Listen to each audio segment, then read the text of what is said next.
تھکاوٹ کا احساس لیے عروہ بہت مشکل سے اٹھ کے بیڈ گراؤنڈ سے ٹیک لگا کے بیٹھی تھی۔ رات کی خماری ابھی بھی اس کی آنکھوں میں تھی۔ چہرے پہ دھیمی سی مسکراہٹ لیے وہ آہستگی سے اپنی گردن پہ انگلی پھیر رہی تھی۔ مان کے لبوں کی حدت کو یاد کرتے اس کی مسکراہٹ دھیمے دھیمے گہری ہوتی چلی جا رہی تھی۔ وہ رات کے ایک ایک خوبصورت پل کو یاد کرتی واش روم کے دروازے کی جانب دیکھنے لگی۔ پانی گرنے کی آواز بتا رہی تھی کہ وہ دشمن جاں واش روم میں ہی موجود تھا۔ مان، کب باہر نکلو گے؟ جلدی آؤ نا، عروہ نے محبت سے اسے آواز دی۔ اس کا جملہ ختم ہوتے ہی واش روم کا دروازہ کھلا۔ ٹاول لپیٹے مان اس کے سامنے کھڑا تھا۔ لمبا چوڑا وجود، خوبصورت گھنے سلکی بالوں سے ٹپکتا پانی اور تیکھے نقوش۔ عروہ کا دل دھڑکا گئے تھے۔ پہلی نظر کی محبت اسے ہر بار محسوس ہوتی تھی جب جب وہ مان جہانگیر کو دیکھتی تھی۔ چلو اٹھو، تم بھی شاور لے لو، آئینے کے سامنے کھڑے ہوتے مان نے اسے آئینے میں ہی دیکھتے ہوئے کہا تھا۔ ایسے کیسے کھڑی ہو جاؤں مان، وہ بیچارگی سے بولی تھی۔ مان نے حیرت سے اس کی جانب دیکھا۔ میرا گاؤن اٹھا کے دو، عروہ نے بستر سے نیچے دور پڑے اپنے سرخ مخملی گاؤن کی طرف اشارہ کیا تھا، اور مان کو لمحے بھر میں اس کی پریشانی سمجھ میں آ گئی تھی۔ اس کا کیا کرو گی جانے من، شاور لے کے چینج نہیں کرنا ہے کیا؟ مان کی آنکھوں میں حیرت ابھری تھی۔ ہاں وہ تو کرنا ہے، لیکن واش روم تک کیسے جاؤں؟ عروہ نے 10 قدم کے فاصلے کو اشارے سے دکھایا۔ کیا مطلب کیسے جاؤں؟ مان مسکراتے ہوئے اس کے قریب آیا۔ مجھ سے شرم آ رہی ہے مان، تمہارے سامنے ایسے کیسے؟ وہ آہستگی سے کہتی نظریں چرا گئی۔ مان اس کے رخساروں کو گلابی پڑتے دیکھ فوراً ہی اس کے چہرے پہ جھکا تھا۔ بالوں کا پانی عروہ کے چہرے پہ ٹپکنے لگا۔ ایک بار پھر اس کی سانسیں بے ترتیب ہونے لگی۔ کیا کر رہے ہو مان؟ گاؤن اٹھا دو نا میرا، وہ منتوں پہ اتر آئی تھی۔ اب تو ایسے ہی جانا پڑے گا جانے من، اور ہر رات بھی ایسے ہی گزارنی ہوگی۔ مان نے آہستگی سے عروہ کے وجود سے لپٹی چادر کو کھینچا تھا۔ عروہ نے سختی سے اس چادر کو اپنی مٹھیوں میں جکڑا تھا۔ نہیں کرو مان، شرم آ رہی ہے۔ اس نے جھٹ سے اپنی آنکھیں بند کر لی تھی۔ مان نے ہنستے ہوئے اس کے وجود سے چادر کھینچ کے ہٹائی تھی اور اسے اپنے بازوؤں میں اٹھا لیا تھا۔ عروہ نے گھبرا کے اس کی گردن کے گرد اپنے بازو جکڑے۔ کیا کر رہے ہو مان؟ وہ شرم سے پوری طرح لال پڑ چکی تھی۔ مان خود بھی ابھی تک باتھ ٹاول میں تھا اور شرم و حیا سے چور ہوتی عروہ اس کی باہوں میں۔ دھیرے دھیرے قدم اٹھاتے مان نے واش روم تک کا سفر طے کیا اور اس کے لبوں کو چومتے ہوئے اسے لے جا کے باتھ ٹب میں ڈال دیا۔ چلو اب جلدی سے فریش ہو جاؤ۔ مسکراتے ہوئے مان نے باہر کا رخ کرنا چاہا، لیکن ہاتھ بڑھا کے عروہ نے اس کا ٹاول کھینچ لیا۔ مان نے پلٹ کے اس کی جانب دیکھا تھا۔ آنکھوں میں شرارت ابھری تھی۔ اچھا تو ایسی بات ہے، تو پھر اب تیار رہو۔ یہ کہتے وہ خود بھی باتھ ٹب میں اترا اور عروہ کی چیخ نکل گئی تھی۔ اس نے تو سوچا بھی نہیں تھا کہ شاور لینے کے بعد وہ دوبارہ سے باتھ ٹب میں آ جائے گا۔ میں مذاق کر رہی تھی مان، جاؤ، دیر ہو رہی ہے مجھے، کورٹ کے لیے بھی نکلنا ہے، وہ گھبرا کے چیخی تھی۔ اب نہیں، مان جہانگیر نے ہنستے ہوئے انکار میں سر ہلایا تھا اور آہستگی سے اسے اپنے بازوؤں میں جکڑ لیا تھا۔ اب تو تم نے مانسٹر کو جگا دیا ہے، اب کچھ نہیں ہو سکتا۔ مسکراتے ہوئے اس نے تیزی سے عروہ کی گردن پر اپنی محبت کے نشان ثبت کیے تھے۔ اس کے لبوں کی حدت نے عروہ کو بے قرار کر دیا تھا۔ بے اختیار ہی وہ خود مان کے سینے میں سما گئی۔ مان کی بےتابیاں بھی عروج پہ پہنچ چکی تھیں اور عروہ کی مدھم سانسیں واش روم کی 4 دیواری میں گونجنے لگی تھیں۔ کچھ دیر بعد وہ پوری طرح مان کی قید میں جکڑی گئی تھی اور وہ اس پر اپنی بے انتہا محبت لٹا رہا تھا۔ اس کے وجود کو دھیرے دھیرے اپنے بازوؤں میں قید کرتا وہ اس کے لبوں کو اپنی محبت کا جام پلا رہا تھا۔ آنکھیں بند کیے عروہ بس اس کی محبت کے نشے میں ڈھلتی جا رہی تھی۔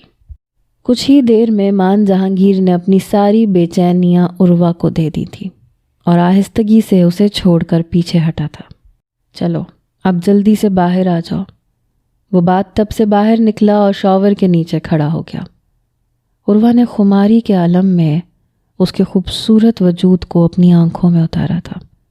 ایک گہرا سکون عروہ کی روح میں اتر گیا تھا۔ محبت اسے کسی تحفے کی طرح ملی تھی اور عروہ نے اسے پوری طرح سمیٹ لیا تھا۔ مان کی محبت، اس کی وارفتگی عروہ کے لیے کسی تحفے جیسی ہی تو تھی۔ کچھ دیر بعد وہ دونوں تیار ہو کر گھر سے باہر نکل رہے تھے۔ مان کو اپنے آفس جانا تھا، عروہ کو کورٹ روم جانا تھا۔ آج اسے ایک نیا کیس شروع کرنا تھا اور اس کی آج پہلی پیشی تھی۔ وہ اپنی پوری تیاری کر چکی تھی۔ اسے یقین تھا کہ ماضی کی طرح اب بھی وہ اس کیس کو جیت کے ہی رہے گی۔ عروہ کے لیے جیت زندگی اور موت جیسی تھی۔ وہ کسی کیس میں ہاتھ ڈالتی تو اسے جیتے بغیر پیچھے نہیں ہٹتی تھی۔ ابھی بھی سفید ساڑی پہ سیاہ رنگ کا کوٹ پہنے، ہاتھوں میں فائل لیے، تیزی سے عدالت کے احاطے میں داخل ہوئی۔ مان نے اسے پارکنگ میں چھوڑ دیا تھا۔ وہ خود اپنے دفتر کے لیے نکل گیا تھا۔ عروہ فائلیں سنبھالتی تیزی سے سیڑھیاں چڑھ رہی تھی۔ جبھی سیڑھیوں پہ اس کی ملاقات سینئر لائر آفتاب صاحب سے ہو گئی۔ پچھلا کیس اس نے آفتاب صاحب کو ہی ہرایا تھا اور اس کیس کی جیت کی خوشی تو وہ اب تک منا رہی تھی۔ آفتاب صاحب کو دیکھتے ہی اس نے مسکرا کے سلام کیا۔ کیسے ہیں آپ سر؟ کیا آج بھی آپ ہی میرے مخالف ہیں؟ آفتاب صاحب کو اسی روم کے باہر دیکھ کر وہ پوچھے بنا نہ رہ سکی جہاں اس کی پیشی لگنے والی تھی۔ جی ہاں عروہ صاحبہ، لگتا ہے کہ قسمت میں ہمارا اور آپ کا آمنا سامنا ہی لکھا ہے۔ وہ ہنستے ہوئے کہنے لگی، پھر ہارنے کے لیے تیار ہے نا؟ اس کی اس بات پر آفتاب صاحب نے اسے عجیب سی نظروں سے دیکھا تھا، پھر اس کی جانب آہستگی سے جھکے۔ پتہ ہے کیا عروہ صاحبہ، پچھلا کیس بھلے ہی آپ نے جیتا ہے، لیکن میری نظر سے آپ دیکھیں تو آپ ہار گئی ہیں، کیونکہ آپ نے ایک مجرم کو کیس جتوایا ہے۔ یہ ایک بے گناہ کے ساتھ ظلم ہے۔ سینئر لائر آفتاب صاحب کی بات سن کر عروہ نے چونک کے ان کی جانب دیکھا تھا۔ غلط بیانی نہ کریں آفتاب صاحب، میں نے کورٹ روم میں ثابت کیا ہے کہ میرے کلائنٹ مان جہانگیر بے گناہ ہیں۔ عروہ نے ایک ایک لفظ چبا چبا کے ادا کیا تھا۔ عدالت نے ثبوتوں کی بنیاد پر ہی مان جہانگیر کو بے گناہ قرار دے کر باعزت بری کیا ہے۔ کیا آپ عدالت کے فیصلے سے اختلاف رکھتے ہیں؟ آفتاب صاحب کھل کے ہنسے تھے۔ ثبوت، کبھی بھی سچ وہ نہیں ہوتا جو نظر آتا ہے۔ بے شک آپ نے ثبوت پیش کیے تھے، لیکن وہ آدھے ادھورے ثبوت تھے جو آپ کے کلائنٹ کے حق میں تھے۔ آپ نے اپنے مضبوط دلائل سے کیس تو جیت لیا، لیکن ایک گناہ گار کو آزاد کروا دیا۔ اور افسوس کی بات تو یہ ہے کہ آج وہی شخص آپ کا شوہر بنا بیٹھا ہے۔ صحیح کہہ رہا ہوں نا میں نے سنا ہے 2 دن پہلے آپ نے مان جہانگیر سے شادی کر لی۔ آفتاب صاحب کی بات پر عروہ نے ایک گہرا سانس بھرا تھا۔ وہ یہ خبر اتنی جلدی دنیا والوں کے سامنے نہیں لانا چاہتی تھی، کیونکہ مان جہانگیر کا کیس پہلے ہی بہت مشہور ہو چکا تھا، میڈیا پہ بہت چرچا بھی ہوا تھا۔ لیکن ایسی باتیں بھلا کہاں چھپتی ہیں؟ اس نے اپنے جذبات کو قابو میں کیا، دھیمے سے مسکراتے ہوئے کہنے لگی، جی ہاں، میں اب عروہ مان جہانگیر ہوں، اور میری یہ شادی اس بات کا ثبوت ہے کہ مان جہانگیر بے گناہ ہے۔ عروہ نے سختی سے اپنی بات مکمل کی تھی۔ آفتاب صاحب کی بات نے اسے بہت ٹھیس پہنچائی تھی۔ مان جہانگیر کے بارے میں اب وہ ایک لفظ بھی برداشت نہیں کر سکتی تھی۔ آپ نے اپنے ساتھ بھی بہت ظلم کیا ہے عروہ، آپ یقین کریں یا نہ کریں، آپ کا شوہر ایک گناہ گار انسان ہے، وہ ایک قاتل ہے۔ ہو سکے تو آپ اپنے آپ کو اس سے محفوظ رکھیے گا۔ آفتاب صاحب نے عروہ کی آنکھوں میں آنکھیں ڈال کر اتنی بڑی بات اس سے کہہ ڈالی تھی۔ بس کر دیجیے آفتاب صاحب، عدالت میں تو آپ ثابت نہیں کر سکے کہ مان قاتل ہے۔ یہاں میرے سامنے کھڑے ہو کر آپ کے الزام لگا دینے سے میرا شوہر قاتل نہیں ہو جاتا۔ اس نے کسی کا قتل نہیں کیا، وہ بے گناہ ہے اور میں یہ ثابت کر چکی ہوں۔ مجھے مزید ثبوت دینے کی ضرورت نہیں ہے۔ کورٹ کا وقت شروع ہو چکا ہے، نئے کیس پہ کام کرتے ہیں، اسے جیتنے کی کوشش کریں ماضی کی باتوں کو کرید کے آپ کو غم ہی ملیں گے۔ عروہ نے طنزیہ انداز سے کہتے اپنے قدم آگے کی جانب بڑھائے تھے، اور آفتاب صاحب نے اسے افسوس سے دیکھا تھا۔ ان کے پاس کوئی ثبوت تو نہ تھے، لیکن ان کا دل گواہی دیتا تھا کہ قاتل مان جہانگیر ہی تھا۔ انہیں اپنے کلائنٹ کی سچائی کا احساس اچھی طرح تھا، جس کی آنکھیں غم کی تصویر بنی نظر آتی تھیں، اور مان جہانگیر وہ آج نہ صرف آزاد تھا بلکہ اپنی ہی لائر عروہ کا شوہر بنا بیٹھا تھا۔ کچھ ہی دیر بعد پیشی شروع ہو چکی تھی۔ عروہ زور و شور سے اپنے دلائل دینے میں مصروف تھی۔ 2 گھنٹے کی طویل پیشی کے بعد کورٹ نے اگلی تاریخ دے دی تھی، اور عروہ کو اگلی تاریخ کے لیے تیاری کرنی تھی۔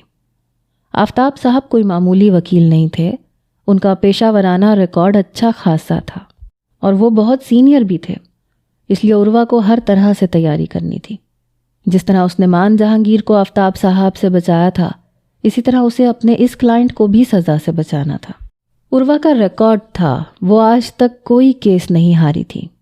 یہ اس کی زندگی کا 16واں کیس تھا، جسے جیتنا اس کی ضد بھی تھی اور اس کا پروفیشن بھی، خاص کر اس وقت جب آفتاب صاحب نے مان کے خلاف زہر آلود جملے ادا کیے تھے۔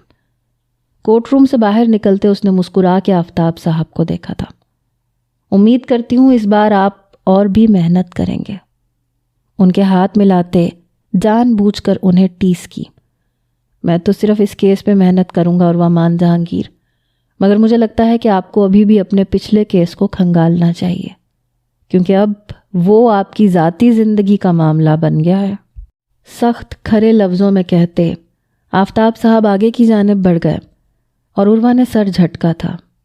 اس کی اور مان کی شادی 2 دن پہلے ہی ہوئی تھی، اور وہ اپنی اس خوبصورت زندگی کے نئے سفر کو کسی کے کڑوے جملوں کی نظر نہیں کرنا چاہتی تھی۔ کورٹ روم کی سیڑھیاں اترتے اس کا فون گنگنا اٹھا۔ مان کا نام اسکرین پہ روشن تھا۔ اس نے فوراً ہی فون کان سے لگایا۔ دوسری طرف وہی محبت میں ڈوبی سرشار آواز سنائی دی۔ جانے من کب تک فری ہوں گی آپ؟ لنچ ساتھ کرتے ہیں۔ مان نے بڑی محبت سے اسے آفر کی تھی، اور وہ زور سے ہنسی تھی۔ لگتا ہے جناب آپ کا دفتر میں دل نہیں لگ رہا۔ میں کورٹ روم سے نکلی ہوں، مجھے اب اپنے آفس جانا ہے، کیس کی تیاری کرنی ہے۔ پلیز عروہ، ایک لنچ کی تو بات ہے، کیس کی تیاری بعد میں کر لینا۔ میں آپ کے دیدار کے لیے ترس رہا ہوں۔ وہ اس قدر والہانہ انداز میں مخاطب ہوا کہ عروہ انکار نہ کر سکی۔ ٹھیک ہے، پھر آ جائیں، میں یہیں کورٹ روم کے باہر آپ کا ویٹ کر رہی ہوں۔ مسکراتے ہوئے اس نے فون بند کیا تھا، اور ایک درخت کی چھاؤں میں کھڑی ہو گئی کہ جب بھی آفتاب صاحب کا اسسٹنٹ اس کے پاس چلا آیا۔ کیسی ہیں میڈم؟ میں نے سنا ہے آپ نے مان جہانگیر سے شادی کر لی؟ وہ انتہائی حیرت انگیز لہجے میں کہہ رہا تھا۔ ہاں کر لی ہے، آپ کو کوئی اعتراض ہے کیا؟ عروہ کے دماغ پہ اس کی بات جا کے لگی تھی۔ میڈم آپ ایسا کیسے کر سکتی ہیں؟ مان جہانگیر نے تو سارا جہانگیر کو، اس سے پہلے کہ وہ اپنی بات مکمل کرتا عروہ کا صبر ختم ہوا تھا۔ پلیز شٹ اپ، تھک چکی ہوں میں یہ سو کالڈ باتیں سن کے۔ جا کر اپنے باس کی ہیلپ کرواؤ تاکہ وہ یہ کیس جیت سکے، اور اس بار بھی دیکھ لینا کہ تم لوگ کسی گنہگار کا ساتھ تو نہیں دے رہے۔ آفتاب صاحب تو لگتا ہے صرف پیسے کے لیے کیس لڑتے ہیں۔ انسان کو ایماندار بھی ہونا چاہیے۔ میں نے ایمانداری سے مان جہانگیر کا کیس لڑا ہے، اور اسی لیے جیتی ہوں، کیونکہ جیت ہمیشہ سچائی کی ہوتی ہے۔ اپنا کوٹ اتار کے ہاتھ پہ ڈالتے اس نے سختی سے جواب دیا تھا۔ سورج کی تمازت سے اس کا چہرہ سرخ انگارہ ہو رہا تھا۔ آفتاب صاحب کے اسسٹنٹ کا چہرہ اتر گیا۔ ٹھیک ہے میڈم، میں تو جا رہا ہوں، لیکن وقت خود ثابت کرے گا کہ گنہگار کون تھا اور دھوکہ کسے ہوا تھا۔ بس دعا کرتا ہوں کہ آپ جیسی اچھی لڑکی کو اس وقت پچھتانا نہ پڑے۔ 40 سال کا ادھیڑ عمر شخص ایک آخری نظر اس پہ ڈالتے ہوئے آگے بڑھ گیا، اور عروہ گہرا سانس بھر کے رہ گئی۔ مان کی گاڑی اس کے سامنے آ کے رکی تو وہ فوراً ہی گاڑی میں جا کے بیٹھ گئی۔ ٹیشو پیپر اٹھاتے اپنا پسینہ صاف کیا، لیکن چہرے پہ برہمی کے تاثرات اب بھی نمایاں تھے۔ کیا ہوا ہے مسز؟ ناراض ہیں ہم سے؟ مان نے گاڑی ڈرائیو کرنے کے ساتھ ساتھ اس کے بلاؤز کو شولڈر سے ہلکا سا کھینچا تھا۔ اس نے چونک کے مان کو دیکھا جو اب اس نیلے نشان پر اپنا انگوٹھا پھیر رہا تھا جو عروہ کی گردن پہ واضح تھا۔ پلیز مان، گاڑی چلاؤ، سامنے دھیان دو۔ مان کی بھٹکتی ہوئی توجہ دیکھ کے وہ گھبرائی تھی۔ آپ کے ہوتے ہوئے ہماری توجہ کہیں اور کیسے جا سکتی ہے مسز؟ یہ بتائیں غصے سے ٹماٹر کیوں ہو رہی ہیں؟ مان کے لبوں کی مسکراہٹ گہری ہوئی، اس کے ڈمپل کو نمایاں کر گئی۔ ہونا کیا ہے، بس وہی ایک بات، آفتاب صاحب کیس تو جیت نہیں پاتے، کورٹ کے باہر فضول باتیں کرتے ہیں، اور جب ان سے سختی سے نمٹو تو اپنے اسسٹنٹ کو بھیج دیتے ہیں۔ عروہ نے گاڑی کی سیٹ سے سر ٹکایا۔ میں جانتا ہوں عروہ، تمہیں میری وجہ سے بہت کچھ سننے کو ملے گا، اسی لیے میں چاہتا تھا کہ ہم فوراً شادی نہ کریں، لیکن تم شادی میں ہی انٹرسٹڈ تھیں، اس لیے میں نے انکار نہیں کیا۔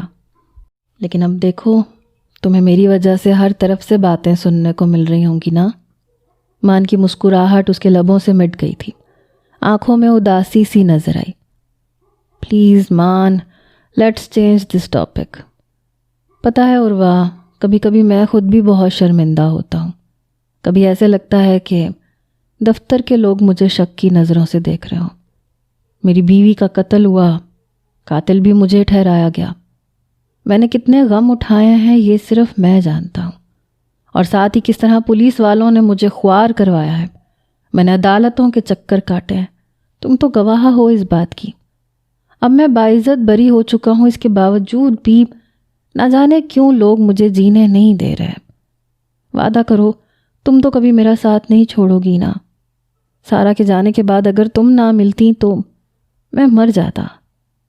مان کی آنکھوں میں نمکین پانی چمک رہا تھا۔ اس نے عروہ کا ہاتھ تھام لیا اور عروہ نے فوراً ہی دوسرے ہاتھ سے اس کا ہاتھ دبایا تھا۔ مان، میں کبھی تمہارا ساتھ نہیں چھوڑوں گی۔ میں جانتی ہوں تم بے گناہ ہو، تم نے سارا کا قتل نہیں کیا، مجھے فرق نہیں پڑتا دنیا کیا کہتی ہے، قانون کی نظر میں تم بے گناہ ہو، میری نظر میں تم بے گناہ ہو۔ میں تم سے بہت محبت کرتی ہوں، تمہیں چھوڑنے کے بارے میں میں سوچ بھی نہیں سکتی۔ عروہ نے فوراً اپنی محبت کا اظہار کیا تھا۔ تو پھر آج کے بعد کبھی کسی کی بات کو دماغ پہ سوار نہ کرنا، ماضی کو بھول جاؤ، میں صرف تمہارا مان جہانگیر ہوں۔ دھیمی مسکراہٹ چہرے پہ سجائے اس نے عروہ کو دیکھا اور گاڑی کو بریک لگایا۔ یہ ہم کہاں آ گئے مان؟ اس نے حیرت سے سامنے بنگلے کو دیکھا۔ یہ میرا بنگلہ ہے، میں کبھی کبھی استعمال کرتا ہوں، کچھ وقت یہاں ساتھ گزارتے ہیں، بہت خوبصورت جگہ ہے، بیڈ روم کی ونڈو سے بہت حسین منظر نظر آتا ہے۔ مان نے مسکراتے ہوئے اس کا ہاتھ پکڑ کے اسے گاڑی سے نیچے اتارا۔ مگر ہم تو لنچ کرنے جا رہے تھے۔ مان نے مسکراتے ہوئے گاڑی کی پچھلی سیٹ کی طرف اشارہ کیا جہاں شاپر میں کھانے کے باکسز رکھے ہوئے تھے۔ کھانا میں نے پہلے ہی لے لیا تھا، اب یہاں ہم سکون سے کچھ وقت گزاریں گے، پھر میں تمہیں تمہارے دفتر چھوڑتا ہوا اپنے دفتر چلا جاؤں گا۔ تمہارا ساتھ پانے کے لیے 12 گھنٹوں کا انتظار میرے لیے ناممکن ہے۔ رات تک تمہاری باہوں میں سکون حاصل کرنے کی تڑپ مجھے مار دیتی، اس لیے میں نے سوچا کہ دن کو رات بنا لیا جائے۔ گھمبیر لہجے میں کہتے مان نے عروہ کی کمر کو جکڑا۔ عروہ کے چہرے پہ ایک شرمیلی سی مسکان آئی تھی۔ اس نے عروہ کو فوراً اپنے بازوؤں میں اٹھایا اور چھوٹے چھوٹے قدم اٹھاتا اس کی آنکھوں میں آنکھیں ڈالے اندر کا سفر طے کیا۔ سیڑھیاں چڑھتے وہ اوپر بنے کشادہ بیڈ روم میں پہنچا اور آہستگی سے عروہ کو بیڈ پہ لٹا کر اس کے چہرے پہ جھک گیا۔ چند لمحوں کے لیے دوریاں مٹیں اور وہ دونوں ایک دوسرے کی ہستی میں گم ہوئے۔ عروہ کے لبوں سے لگی لپسٹک پوری طرح غائب ہو چکی تھی۔ لبوں پہ زبان پھیرتے مان نے اسے اپنی قید سے آزاد کیا تھا۔ تم آرام کرو، میں کھانا لے کے آتا ہوں۔ اپنی کیز اور موبائل سائڈ ٹیبل پہ ڈالتے وہ کمرے سے باہر نکل گیا۔ عروہ نے ایک بھرپور نگاہ کمرے پہ ڈالی۔ بہت حسین اور خوبصورت رنگوں کا امتزاج تھا، ہر چیز میں نفاست کی جھلک موجود تھی، البتہ گھڑی کہیں نہیں تھی۔ عروہ نے وقت دیکھنے کے لیے موبائل فون تلاشنا چاہا تو یاد آیا کہ اس کا بیگ تو گاڑی میں ہی رہ گیا تھا۔ اس نے سائڈ ٹیبل پہ پڑے مان کے فون کو اٹھا کے آن کیا تو اس کی پہلی نظر وال پیپر پر گئی، جہاں ایک پرانی فوٹو جگمگا رہی تھی۔ وہ فوٹو اس کی اور مان کی پہلی ملاقات کی تھی۔ اسے وہ ڈریس یاد تھا کیونکہ اس نے وہ ڈریس لاسٹ ٹائم اسی دن پہنا تھا۔ وہ ایک لمحے کو چونک گئی۔ گھڑی دوپہر کے 2 بجا رہی تھی۔ مان کمرے میں داخل ہوا تو اس کے ہاتھوں میں اپنا فون دیکھ کے چونک اٹھا۔ کسی کی کال آ رہی تھی کیا؟ کھانا بیڈ پہ سیٹ کرتے ہوئے وہ عروہ کے ہاتھوں سے اپنا فون لے چکا تھا۔ نہیں، ٹائم دیکھنے کے لیے اٹھایا تھا، لیکن یہ وال پیپر، ہماری پہلی ملاقات میں آپ نے چھپ کے میری تصویر کھینچی تھی۔ وہ واقعی حیرت زدہ تھی کیونکہ اس وقت ان دونوں کے درمیان کوئی ایسا رشتہ نہیں تھا کہ مان چوری چھپے اس کی کوئی تصویر کھینچتا۔ مان نے کھانے کو ایک سائڈ پہ کرتے خود کو اس کے قریب کیا، موبائل فون اس کے سامنے آن کرتے گیلری کھولی اور ایسی نہ جانے کتنی تصاویر اسے دکھائیں جو ان کی محبت کی داستان شروع ہونے سے پہلے کی تھیں۔ ہر تصویر کسی نہ کسی کونے سے لی گئی تھی۔ عروہ کی حیرت میں دگنا اضافہ ہوا۔ مان نے موبائل بند کر کے کوٹ کی جیب میں ڈالا اور مسکراتے ہوئے عروہ کی انگلیوں کو اپنے لبوں سے لگایا۔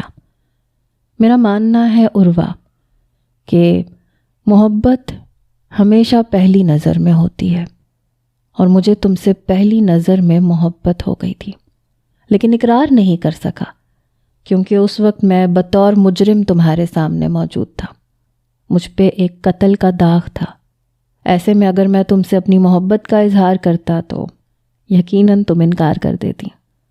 مان نے اس کی لٹوں کو کانوں کے پیچھے کرتے اپنے لبوں سے اس کی گردن کو تر کیا تھا۔ آنکھوں میں محبت کی خماری جھلک رہی تھی۔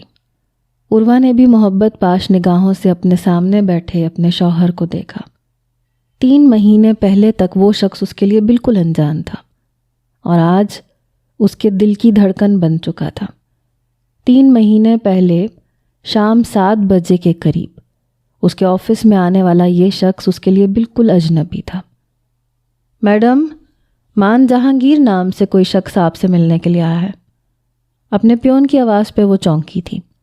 فائلوں سے سر اٹھا کے دیکھا، گھڑی پہ نظر ڈالی تو 7 بج رہے تھے۔ آفس چھوڑنے کا وقت تھا، لیکن پھر بھی اس نے اس شخص کو اندر آنے کی اجازت دے دی۔ انتہائی خوبصورت وجیح انسان اس کے سامنے آ کے بیٹھا۔ ہاتھ آگے بڑھاتے اس نے گہری نظر عروہ پہ ڈالی۔ آئی ایم مان جہانگیر۔ عروہ نے بہت سرسری انداز میں اس سے ہاتھ ملایا۔ مجھ پہ میری وائف کے قتل کا الزام ہے۔ میرا کیس عدالت میں ہے۔ میں چاہتا ہوں کہ آپ میری وکیل بنیں۔ عروہ کی آنکھوں میں آنکھیں ڈالے وہ بہت اعتماد سے گویا ہوا تھا۔ مان کی بات پر عروہ نے سر سے پاؤں تک اسے دیکھا تھا۔ وہ ایک پڑھا لکھا شریف مرد نظر آ رہا تھا۔ تو کیا آپ نے اپنی وائف کا قتل کیا ہے؟ وہ انتہائی دلچسپی سے پوچھتی ہوئی کرسی سے ٹیک لگا کر دھیرے دھیرے کرسی کو ہلانے لگی۔ کیا آپ کو لگتا ہے کہ میں قاتل ہو سکتا ہوں؟ مان تھوڑا آگے کو جھکا۔ عروہ کی نظروں سے نظریں ملاتے وہ اسے اندر تک ہلا گیا تھا۔ پہلی بار کسی شخص نے اس طرح اس سے نظر ملا کے بات کی تھی۔ آپ یہ کیوں چاہتے ہیں کہ میں آپ کا کیس لڑوں؟ میں صرف ان کا کیس لڑتی ہوں جو بے گناہ ہوتے ہیں۔ آپ کیسے ثابت کریں گے کہ آپ بے گناہ ہیں؟ عروہ غور سے اس کا جائزہ لے رہی تھی۔ ثابت کرنا تو آپ کا کام ہے میڈم، میں تو صرف آپ کو بتا سکتا ہوں کہ میں بے گناہ ہوں۔ کوئی شوہر بھلا اپنی بیوی کا قتل کیوں کرے گا؟ اور میری بیوی تو بہت اچھی تھی۔ وہ ایک حادثہ تھا جس میں اس کی جان چلی گئی ہے، لیکن یہ دنیا ہے نا، بڑی ظالم ہے، جس پہ بیتتا ہے اسی کو مزید گھاؤ دیتی ہے۔ میں تو اپنی بیوی کی موت کو قبول بھی نہیں کر پایا تھا کہ مجھ پر کیس کروا دیا گیا۔ دراصل میرا سالہ مجھے شروع سے پسند نہیں کرتا تھا، بس اسی لیے اپنی بہن کی موت کو اس نے قتل ثابت کر دیا اور مجھے قاتل۔ مان نے دھیمی سی مسکراہٹ کے ساتھ آنکھوں میں نمی لیے اپنی بات مکمل کی تھی۔ اس کا لہجہ بھیگا ہوا تھا اور یہی بات عروہ کو حیران کر رہی تھی۔ اس نے کبھی کسی مرد کے لہجے کو اتنا بھیگا ہوا محسوس نہیں کیا تھا۔ محبت کرتے تھے آپ اپنی وائف سے؟ ہاں، بہت زیادہ۔ لو میرج تھی ہماری، بٹ ون سائیڈڈ۔ میری بیوی نے مجھے پسند کیا تھا، پھر پروپوز کیا تھا۔ وہ بہت اچھی لڑکی تھی، اس لیے میں نے بھی شادی کی، اور شادی کے بعد محبت تو ہو ہی جاتی ہے، مگر وہ مجھے یوں چھوڑ کے چلی جائے گی مجھے اندازہ نہیں تھا۔ مان کی آنکھوں سے نمکین پانی بہتے ہوئے اس کے کوٹ میں جذب ہوا تھا۔ عروہ نے فوراً اسے ٹیشو پیپر پکڑایا۔ Thank you madam.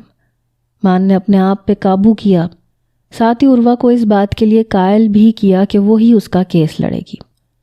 7 بجے سے کب 10 بج گئے تھے عروہ کو احساس بھی نہیں ہوا تھا، اور مان اپنا پورا کیس اس کے سامنے کھول چکا تھا۔ نہ جانے کیوں عروہ کو اس کی ہر بات پہ یقین آتا چلا گیا، اور پھر جب وہ دونوں باہر نکلے تو مان نے اسے ڈنر کے لیے فورس کیا اور وہ دونوں قریبی ہوٹل چلے گئے، اور وہ تصویر اسی ہوٹل میں کسی لمحے کھینچی گئی تھی جو آج عروہ مان کے موبائل میں دیکھ کر حیرت زدہ رہ گئی تھی۔ کھانا ٹھنڈا ہو رہا ہے عروہ، اسے سوچوں میں گم دیکھتے مان نے اسے اپنے ہاتھ سے نوالا بنا کر اس کے منہ میں ڈالا۔ عروہ کو اس کا یہی محبت بھرا انداز ہمیشہ دیوانہ بناتا تھا۔ وہ کھانا کھا کے فارغ ہوئے تو مان اس کا ہاتھ پکڑ کر اسے ٹیرس پہ لے آیا۔ یہ بنگلہ شہر سے کچھ فاصلے پہ تھا، اس لیے یہاں سے نظر آنے والا منظر کافی مختلف اور خوبصورت تھا۔ موسم بدل رہا تھا، آسمان پر بادل چھائے تھے۔ مان نے عروہ کو بیک سائیڈ سے اس کی کمر میں ہاتھ ڈال کے پکڑ رکھا تھا۔ عروہ آسمان پہ چھائے بادلوں کو پرشوق نگاہوں سے دیکھ رہی تھی، اور مان کی نگاہیں اس کی چمکتی ہوئی سفید گردن پہ تھیں۔ آہستگی سے اپنے لب جماتے وہ اس کی خوشبو کو اپنے اندر اتارنے لگا۔ لمحوں میں عروہ کے جذبات بدلے تھے۔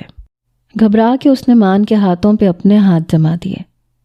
مان، دھیمے سے اس کے لبوں سے ادا ہوا، مگر مان نے کوئی جواب نہ دیا۔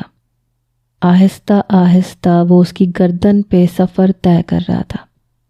بادلوں نے شور مچایا اور بارش شروع ہوئی۔ مان اسے زبردستی لان میں لے آیا۔ کچھ ہی دیر میں عروہ پوری طرح بھیگ چکی تھی۔